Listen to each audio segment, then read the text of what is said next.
Everyone, कैसे हैं आप सब। तो आज की इस वीडियो में मैं आप सभी बच्चों को बीबिंग यूनिवर्सिटी में FYUP US semester third session 22-26 में आप सभी बच्चे पढ़ रहे हैं।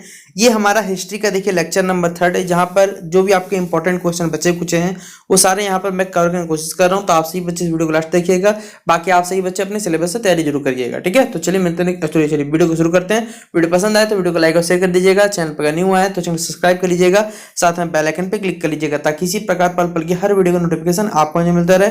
डिस्क्रिप्शन बॉक्स में टेलीग्राम ग्रुप, फेसबुक पेज का लिंक है, जुड़ जाइए। किसी प्रकार अपडेट आएगा वहां पर आपको शेयर कर दिया जाएगा।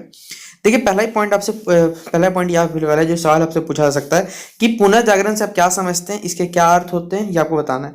तो पुनः जागरण मतलब होता है, फ्रेंच वर्ड, इसका नाम है रेनेसेंस, जिसे आपने नाम सुना होगा, यानी फिर से जागना या कोई भी पुरानी वस्तु को क्या करना, एक नए सिरे से उसका विकास करना या फिर उदय करना, जिसे कहा जाता है पुनः जागरण, और इंग्लिश में कहें तो इसे रेनेसेंस के नाम से जाना जाता है।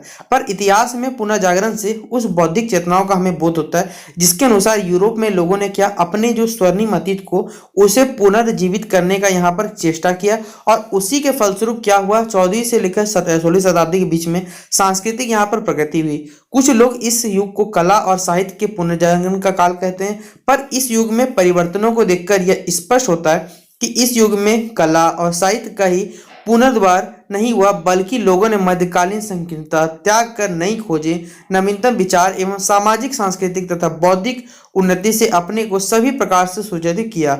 हर क्षेत्र में नई चेतना ही नए अनुसंधान हुए और ज्ञानार्जन के लिए नए नए तरीके अपनाए गए। वस्तुतः यह हुआ कि यह युग मानसिक विकास का युग था। इस युग में यूरोप के लोगों ने व्यापारिक, सामाजिक, आध्यात्मिक, कलात्मक आदि विभिन्न क्षेत्रों में काफी प्रगति की। मध्य युग का जो ऑप्शन एवं आधुनिक युग का जो आगमन है इसी समय हुआ, अतः पुनः जागरण नामक घटना एक बौद्धिक क्रांति थी।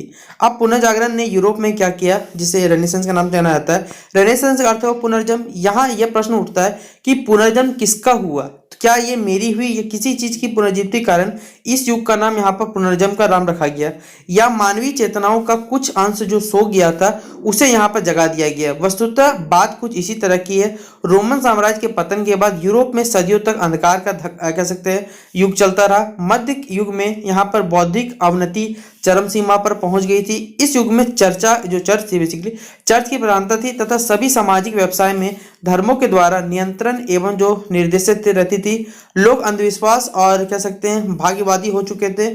चर्च ने धार्मिक कट्टरता की नीति का अनुसरण कर लोगों के जीवन को निष्प्राण कर दिया। धर्म का जो व्यापक प्रभाव, साहित्य की अवनति जोरों से हो रही थी। यूनान तथा लैटिन साहित्य में संग्रहित जो कह सकते हैं पूर्वाजित ज्ञान का लोप हो रहा था। विज्ञान की प्रगति अवरुद्ध हो गई थी तथा जीवन में तर्क का कोई स्थान नहीं रह गया था।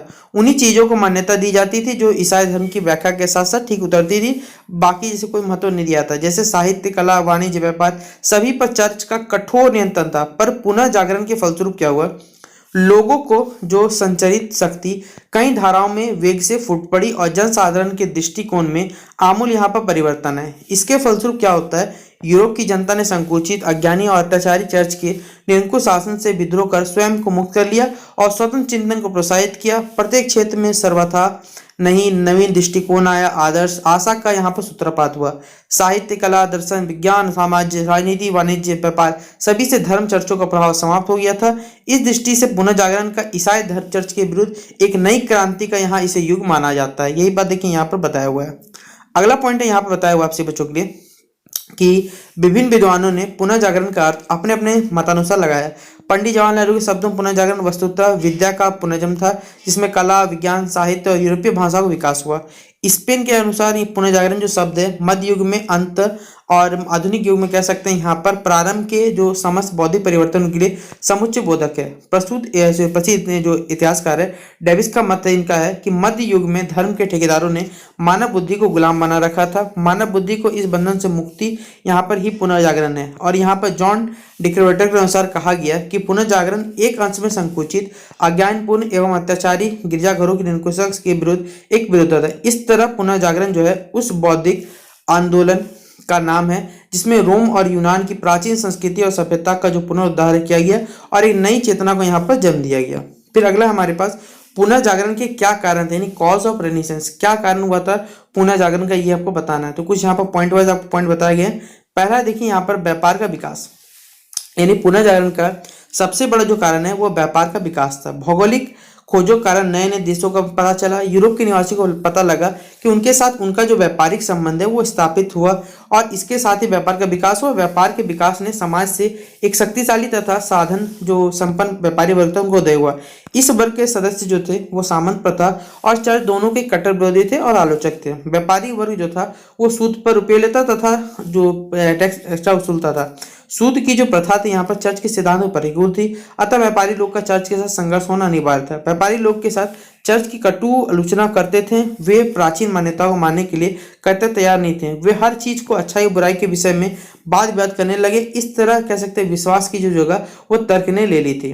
अगला पॉइंट है आपसे बच्चों के लिए यहाँ पर कि नगरों का यहाँ पर उदय हुआ। व्यापार के विकास में शहरों का भी उदय हुआ। यूरोपीय देशों में बड़े बड़े नगर स्थापित हुए जो व्यापार के केंद्र थे। नए नए शहर बसने लगा। प्राचीन शहरों का महत्व घटने लगा। शहरों का वातावरण स्वतंत्र होता था। आपस में वाद विवाद और विचारों का यहाँ पर आदान प्रदान होने से शहरों में विचार स्वतंत्र बढ़ी है। फलतः लोग क्या हुआ, प्राचीन परिपाटियों संस्थाओं और विचारों को यहाँ पर श्रेणी देश देखने लगे। अंधविश्वास की जगह तर्क ने ली थी। नए शहरों के संबंध में एक और महत्वपूर्ण यह थी कि यह नगर अंतर्राष्ट्रीय व्यापार के केंद्र बन गए थे। वहां पर बराबर के यहाँ बताया गया कि अन्य स्थानों के व्यापार आया करते थे। इस कारण विचारों का आदान प्रदान आसान था। इससे क्या हुआ, ज्ञान के प्रचार प्रसार में यहाँ पर वृद्धि मिली। व्यापारी वर्ग के पास अपार संपत्ति थी लेकिन उन्हें अतिरिक्त समय में अध्ययन करने का अवसर मिला। मध्य युग में केवल पादरी के अध्ययन का यहाँ अवसर मिलता था, पर अब जनसाधन के लिए सुबह सब कुछ सुलभ हो चुका था। धन होने के कारण शहर में बड़े बड़े व्यापारी कला तथा संस्कृति को यहाँ पर प्रशय मिलने लगा। विज्ञान को यहाँ पर जो विज्ञान अध्ययन के लिए लगे व्यापारियों को प्राय आर्थिक सहायता मिलने लगी। फिर अगला तीसरा पॉइंट है हमारे पास। अगला पॉइंट है देखिए, पूर्व से जो संपर्क पर्व से संपर्क स्थापित होने से भी पुनर्जागरण का बल मिला। जिस समय यूरोप अज्ञान अवस्था में था उस समय पूरब में अरब वाले जो भारत और यूनान की विद्या सीखकर एक नवीन सभ्यता और संस्कृति का निर्माण कर रहे थे। ठीक है, इस तरह करके देखिए यहाँ बताया हुआ है कि 13वीं शताब्दी में स्पेन की राजधानी कोर्डोबा ने इस संस्कृति का यहाँ पर प्रधान केंद्र था। अरबों में संपर्क होने के कारण यूरोप में भारतीय गणित और यूनानी दर्शन का प्रसार हुआ। अरब तथा चीन में कहते कुतुबनुमा वस्त्र, कागज और छापे खाने का यहाँ पर यूरोपीय को मिली। अरबों की यहाँ पर जो कह सकते हैं तर्क पद्धति, प्रयोग पद्धति तथा वैज्ञानिक पद्धति से विशेष प्रभावित हुए। धर्म युद्धों के कारण भी यहाँ पर यूरोप वालों का संपर्क होने से यूरोप के लोगों का मानसिक रूप से विकास हुआ और वो भी दूसरे देशों में विज्ञान की अपनाने की बातें करने लगे।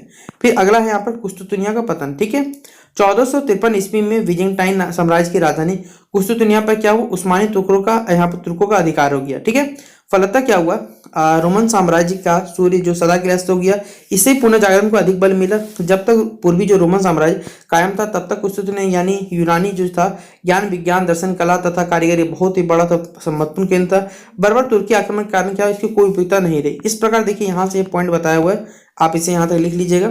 ठीक है, यहाँ से यहाँ तक पूरा पॉइंट आपको लिखना पड़ेगा। चौथा पॉइंट है हमारे पास और नीचे भी साथ में कुछ पॉइंट यहाँ पर ऐड कर दिए, इसे आप लोग लिखिएगा। अगला पॉइंट जो लिखिएगा वो है भौगोलिक खोज। देखिए ये सब के सब पेपर बड़ा सवाल आएगा, 20 नंबर का सवाल आएगा, तो आप सोचिए कि छोटा आंसर लिखने से चलेगा? नहीं सर, नहीं चलेगा, बड़ा लिखना पड़ेगा। फिर अगला पॉइंट आपको लिखना पड़ेगा मंगल साम्राज्य के बारे में। यहाँ पर आपको तो मंगल साम्राज्य के बारे में आप लोग लिखिएगा यहाँ से।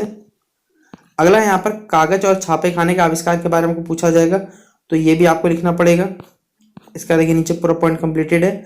जिनसे कागज बनाने का तरीका हमने सीखा, फिर इस पर लोगों ने क्या क्या काम किया, ये तमाम बातें देखिए यहाँ पे लिखी गई है। ठीक है, फिर अगला हमारे पास प्राचीन साहित्य के प्रति जो लोगों की रुचि अभिरुचि थी वो बताया। यहाँ पर 8वां नंबर पॉइंट हमारे पास।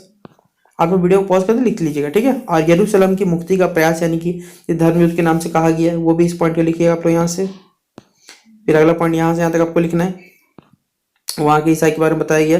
फिर क्वेश्चन ऐसे ये पॉइंट नंबर 10 है हमारे पास, विज्ञान की जो उन्नति हुई उसका पॉइंट यहाँ पर बताया गया आप सभी बच्चों को, तो ये वाला पॉइंट जो लिखिएगा। अगला जो सवाल है वो बहुत ज़्यादा इंपॉर्टेंट है, मैं बता देता हूँ। हर बार देखिए पेपर में धर्म सुधार आंदोलन यानी कि आप कह सकते हैं ये लोग क्वेश्चन आपको देखने ही मिलेगा। और कितना तरीके से देखिए सवाल पूछा जा सकता है आपसे। यूरोप में धर्म सुधार आंदोलन क्या थे, क्या आप क्या समझते हैं, धार्मिक एवं राजनीतिक कारणों की समीक्षा करनी है, यानी रिफॉर्मेशन मूवमेंट क्या था बताना है। और ये बहुत बड़ा सवाल है, पहले बता दे रहा हूँ, 20 नंबर से कम तो सवाल यहाँ पे पेपर में नहीं आएगा, तो इसको तो छोड़ना नहीं है। अगर आ जाता है तो जितना हो सके लंबा चौड़ा बना के अपने पेपर में लिख दीजिएगा, आपको मार्क्स अच्छा खासा मिल जाएगा।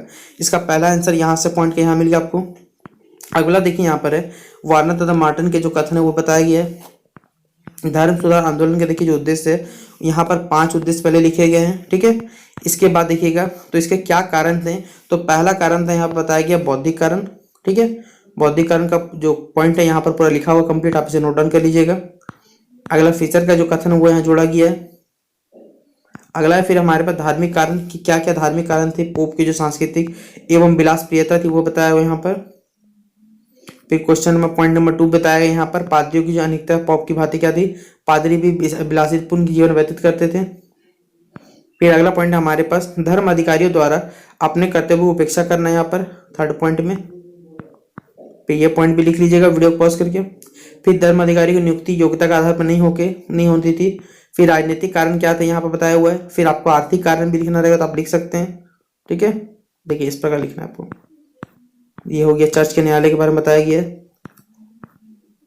फिर आर्थिक कारण हमारे पास है और इतना ही लिख सकना लिख दीजिएगा, बहुत हो गया आपका, ठीक है। फिर व्यापारियों के बीच असंतोष था, क्या कारण थे ये यहाँ पर बताया गया है। तो ये रहा पूरा पूरी आपका इंपॉर्टेंट क्वेश्चन जो मैंने आपको डिस्कस भी कर दिया, कुछ समझा भी दिया, कुछ आपको दिखा भी दिया, सारा का सारा वीडियो। अब आपको वीडियो कंप्लीट होगा उसके बाद आपको सारा वीडियो टेलीग्राम ग्रुप में डाल दिया जाएगा, ठीक है। तो आप लोग देख लीजिएगा, मिलते हैं नेक्स्ट वीडियो पे। वीडियो कैसा लगा जरूर बताइएगा। तब तक के लिए जय हिंद, जय भारत।